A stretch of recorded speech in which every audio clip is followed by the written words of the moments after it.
Hello everyone, I'm Steve Goldenbosky-Byrne and this is Lackan Cottage Farm. This is a 6-acre permaculture smallholding based in Co.Down, where I live with Claire and Lyra, and I'm just going to take you on a brief walk around and have a look at what we're doing here. Since I'm sitting in the back garden, I'm going to start with this building, which is our, hopefully you can see it, timber frame straw bale extension. We use this as the classroom. It's clad in larch. See there, it's got a green roof. Built with natural materials. We've got local flooring, larch flooring, clay plaster inside. We'll maybe take a look in there. Oh, it looks like a bomb's hit it, but we'll see how we go. Our whole place is run entirely off-grid. Got a little cottage there that we rent that out for self-catering. We have guests in it and stuff. So we'll go and take a look first at the solar arrays, seeing as we're up here. Just passing our compost toilet there. And then over here we've got the first of our solar arrays. There you are, you can see those. So these are ground mounted. They're quite new panels, and they're basically heating water through an immersion heater in both houses. You heat one tank, when that gets hot they heat the next tank. If all the water's hot, they're just generating electricity for us. And then down here, where our horses are, I'll just disconnect the electric fence. And in here we've got our main array, which is charging batteries, which are running both houses. And we have a wind turbine as well, but at the moment we've got it down for maintenance.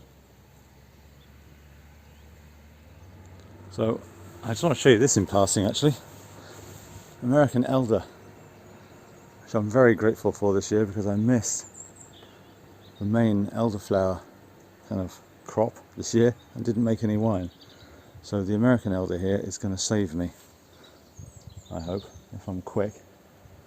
Even it's going over now, but can't go through winter without wine. So we'll wander on down this way. We're going to past our workshops. We'll look down here in the stables. To where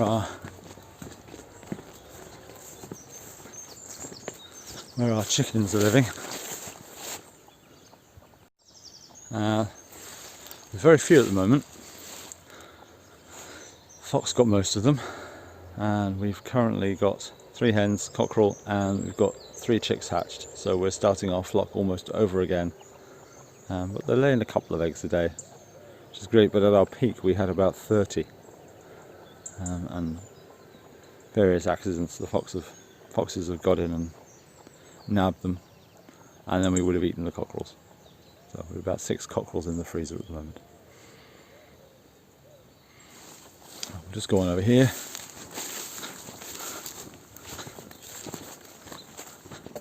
Down to our horse box. Now this is where we lived before we came here. We spent a year somewhere else in it, and then we spent about 6 months in it here while we were doing the place up. Have a quick look inside.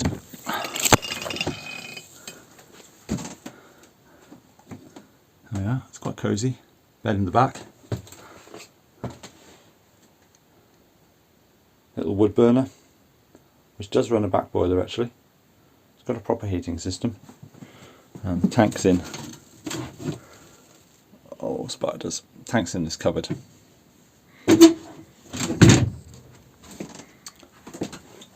I've got a new bathroom in there, and kitchen and sort of a dining area in there. It's all due for a bit of a refit. We're not renting it at the moment. We have been, but it could do with a bit of work now, as it's been here a while. And then out here we've got our steps, we've got our new compost toilet. See.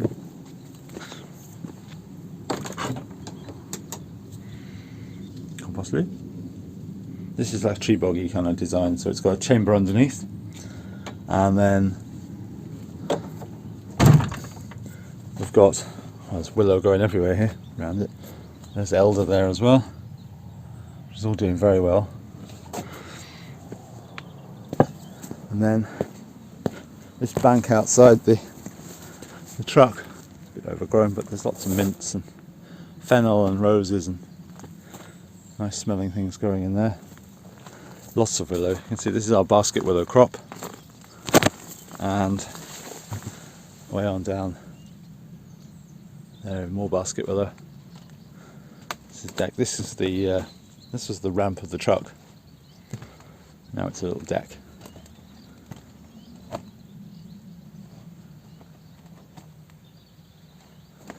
So that's our wagon.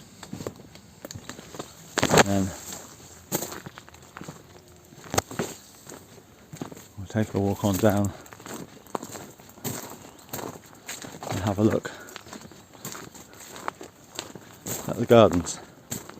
These are teepee poles, by the way. We're finally going to get around to putting our teepee up. It's been down for a couple of years, so it could do with being used.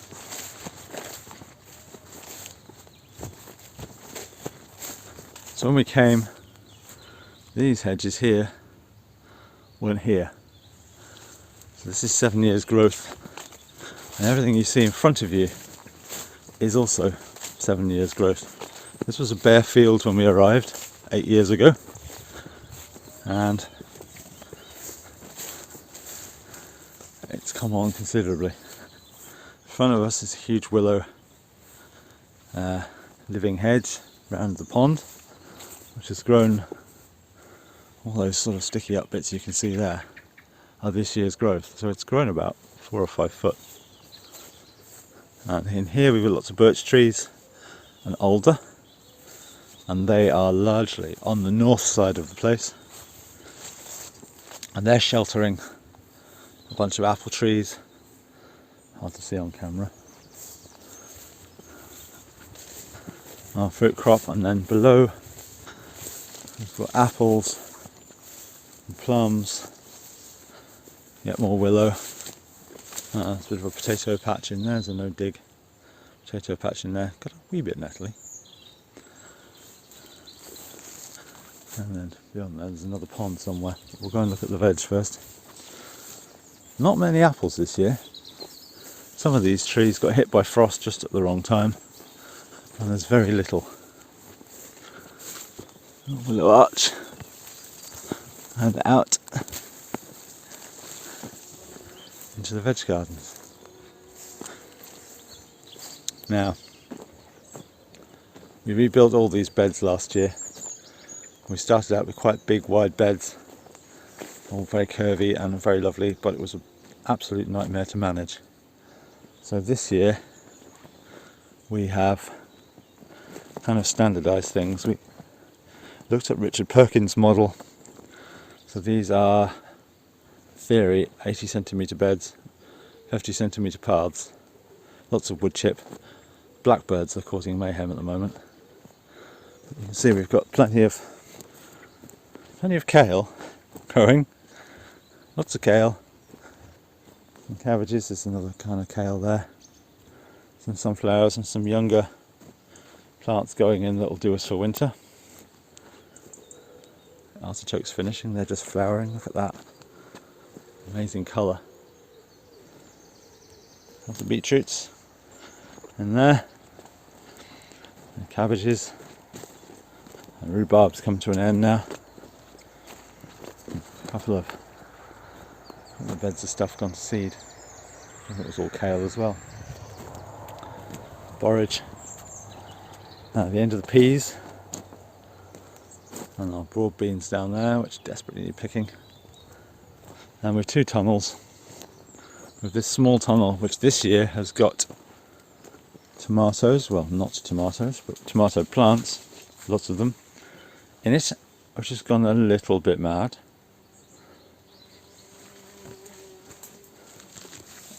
But there are tomatoes in there. We'll have to sort this out fairly soon.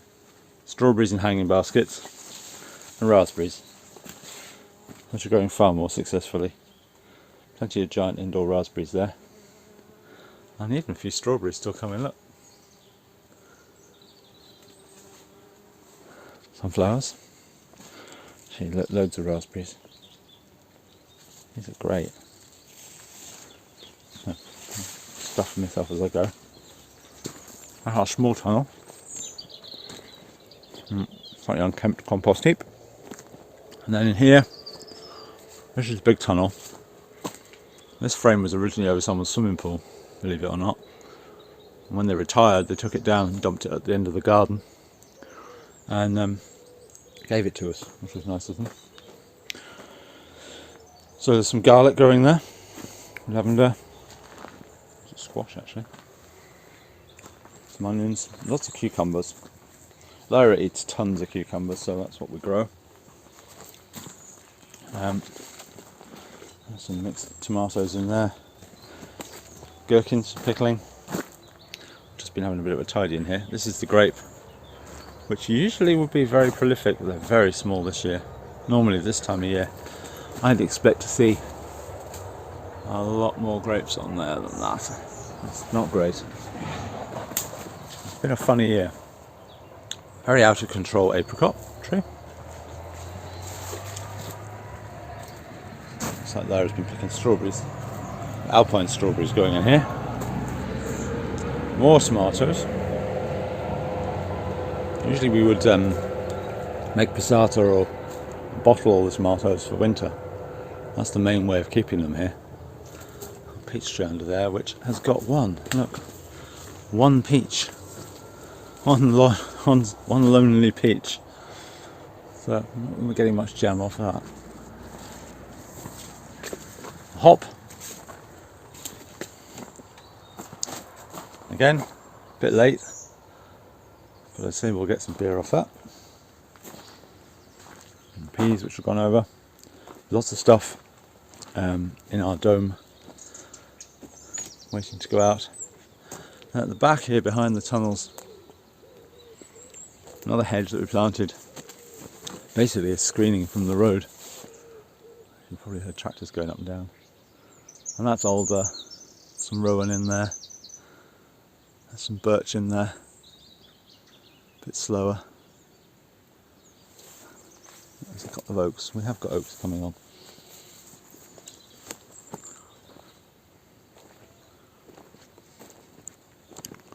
So here's the garden.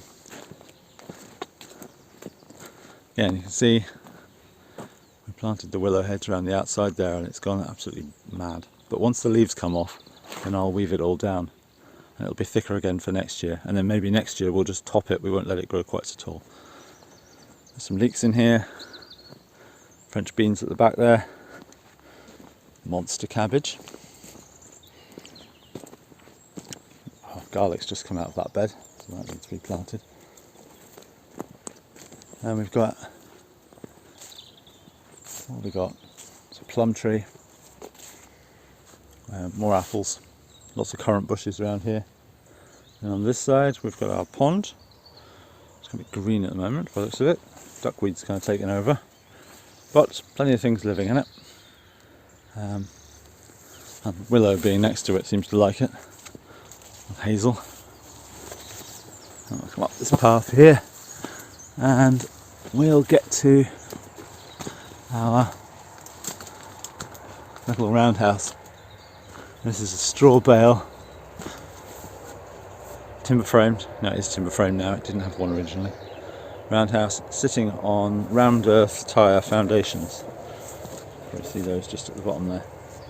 Keep the damp away from the straw.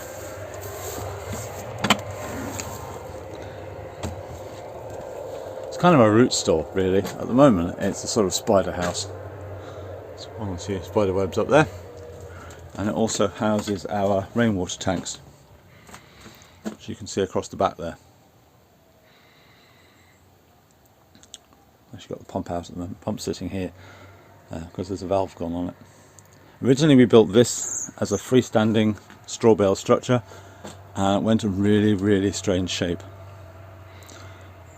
So I raced in, cut lots of birch trees down, and I put in this frame over the course of about 2 or 3 days in a hurry.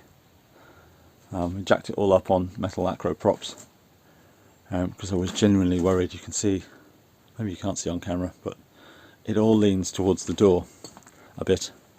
It's stopped moving now. Reciprocal frame roof, little one, again made from birch from the woods, sawmill skins on top, and then there's just silage sheet on the outside of that, and then some turf on top up there, and then behind it is our reed bed.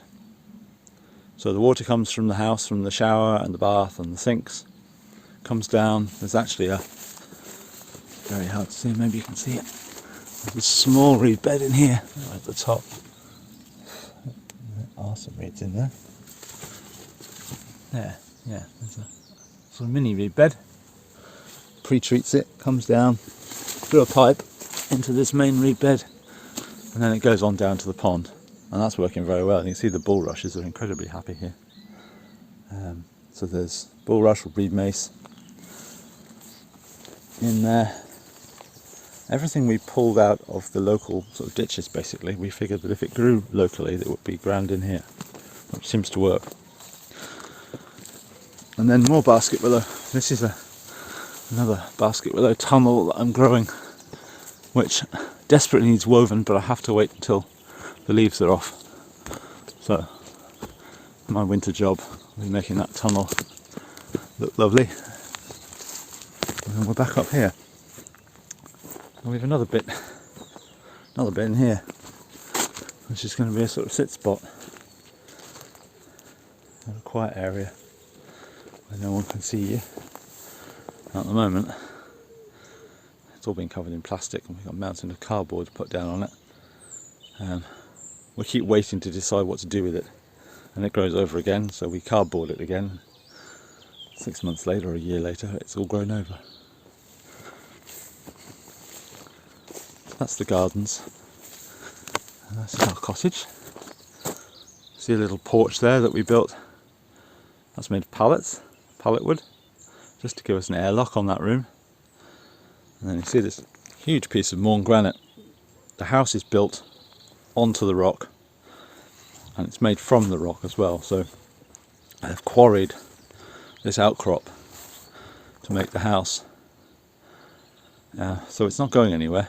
It's got very solid foundations. This granite's about 300 million years old. It was formed south of the equator, if you can believe that, when 2 continents ran into one another.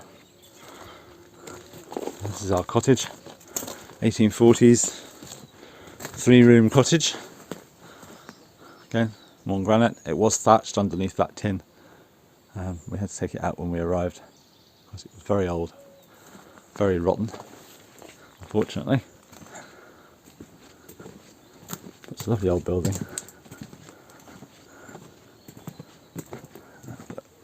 Look down there. And then our wood processing. So we have a wood pile on down, cut it up, put the cut logs in these cages, and then they dry in the cages. Then I'll split them, and then something I desperately need to do is tidy out and fill this wood store with logs. Come on in here, and we've got this is our pellet boiler. It's a Czech made Ponast wood pellet boiler. And that's a kind of storage tank for the hot water. We got it off Free Cycle, we were very lucky. So it didn't cost us anything. It's very hard to get in because it weighs over half a ton. And there's quite a lot of plumbing, which was a challenge, but a lot cheaper than buying one, that's for sure. And here is our battery room, plant room. So we've basically a couple of forklift packs now. Big lead acid batteries, which are charged by the solar panels and the wind, and the 24 volt DC power from those is converted to 240 volt AC, which we use in the house like you wouldn't normally, by those 3 inverters. It goes to a consumer unit, which goes to the house basically.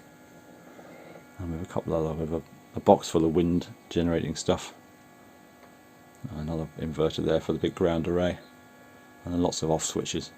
It's not as bad as it looks, and it's grown over time. We didn't start out with this, but that's what keeps us running anyway. And that, in case you're wondering, does run a washing machine, a tumble dryer, freezer, and a fridge in both houses.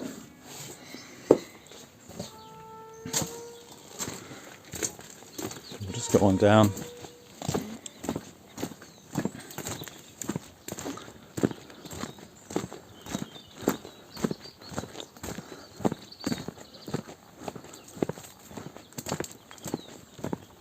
Down here, there's our wood pile.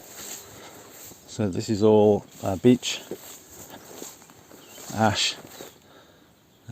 What else have we got in here? There is a bit of oak actually. Cuttings that we got from a friend who's a tree surgeon. There's a huge amount here, which all needs processed this summer before winter and put away. Whether I'll get that done, I don't know, because it's bloody hard work. So, and then that's the back of our growing field.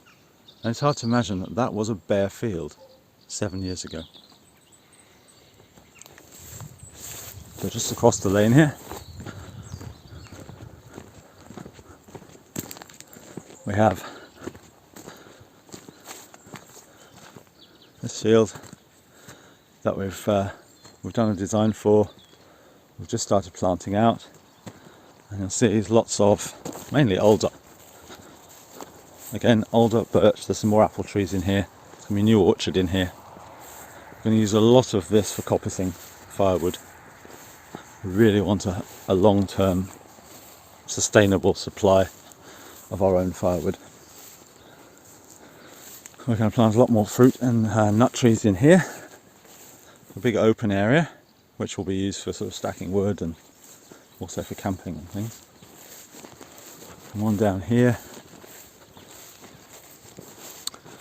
and we haven't kept our own bees before, but we really want to. We've had other people's hives here, so we've planted this little area at the end. See, there's already raspberries coming here. So we've planted this sort of willow enclosure here, and we're going to use this for the bees. This little spot, so it'll be nice and sheltered. Oh, there's Daenerys the cat, and behind here is our old birch woodland. This is all growing on cut over bog. None of the trees are very old, 50 or 60 years maximum, and then the bog can't support them and they tend to fall over. And then ahead of us is a new plantation that we put in over the last 7 years. Again, intended as coppice, but it's actually just a very nice place to be at the moment. We'll have a quick look in there.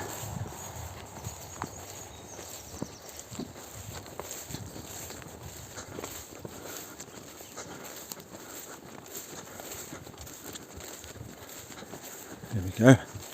So there's a real mix. There's some Scots pine in here. It's a bit too densely planted, but we'll soon thin it out. We've got a little fire pit spot here, hammock and stuff, solar powered lights in the trees. And then this is our This is our new plantation. Way too close together. But this winter, some of these will definitely get thinned. And this was very, very wet. The trees have dried it out enormously. And it's basically a nature reserve. We've got a patch here in the middle of the bog that we leave completely alone. This area out here, heather bog, smell is amazing, and that's just left untouched out there. We don't go in there at all. But it's a beautiful spot, and you could be in the middle of, well, you are in the middle of nowhere.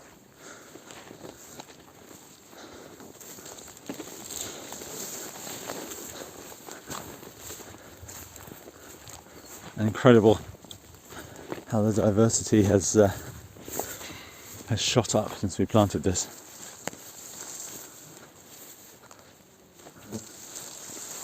Oh.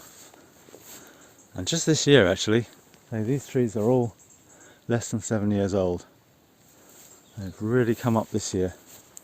Get to about 4 years, and then they seem quite sort of stringy, and then suddenly, whoosh, up they go, and suddenly you've got wood.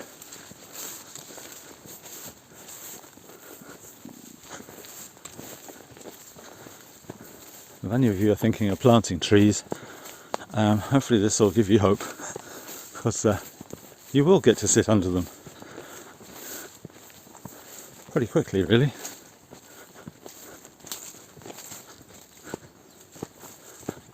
And then we'll come back out,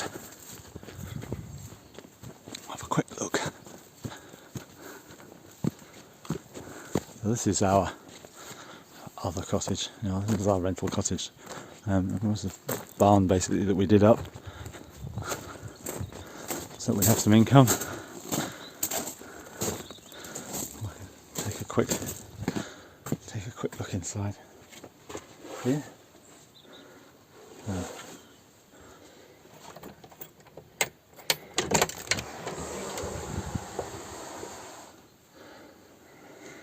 So this is all done with larch.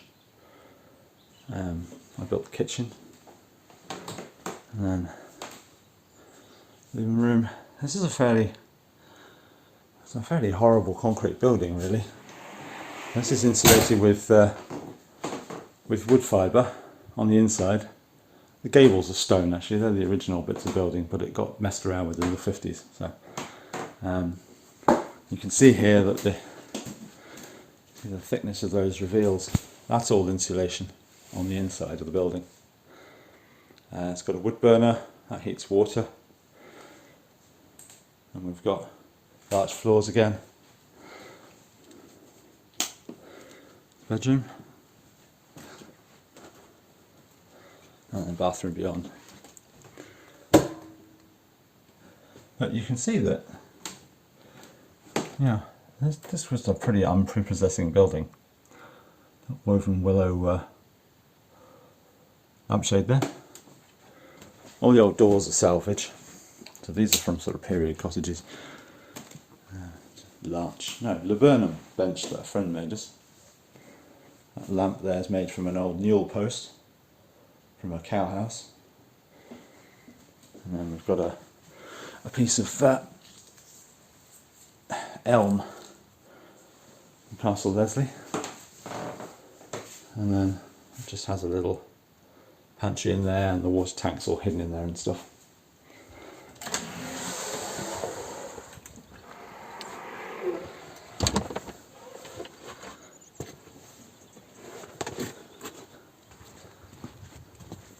So that's the outside. It's our little back garden. Seating area, this is all south facing, so it really gets the sun in the evenings.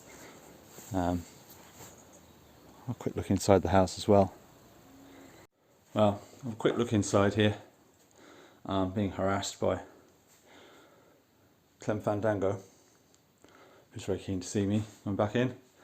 This is our kitchen. Again, we We put in these Douglas fir beams to kind of keep it up. Fireplace have been long gone. We have a range cooker which heats water and heats the space, and we cook on it as well. Very cheap, very reliable. You know, it's not terribly flash, but it does the job.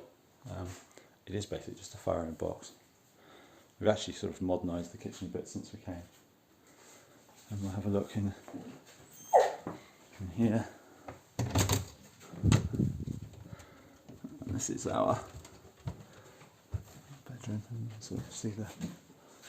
We've put these skylights in and flared the openings, which makes them seem much bigger.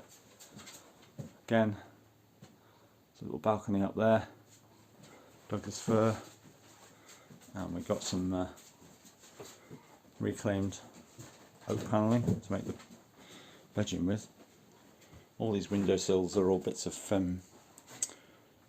not pine, but they're probably spruce or something like that. Again, grown locally. Little pantry in there. Lovely pantry. And then bathroom's on in there. And we've got it looks like a bomb's hit it. But we'll have a quick look anyway. Yeah, this is our big room. It's full of Lyra's stuff at the moment because we're doing our bedroom up. It's full of everything at the moment. We're doing her bedroom up. But you can see we straw bale, earth plaster. We made lots of sort of relief trees and things on the walls. And it's a lovely room when it's tidy. Back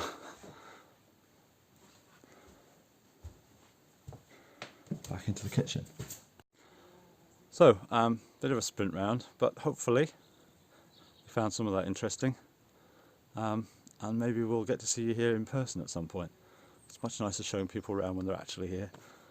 So take care. See you again.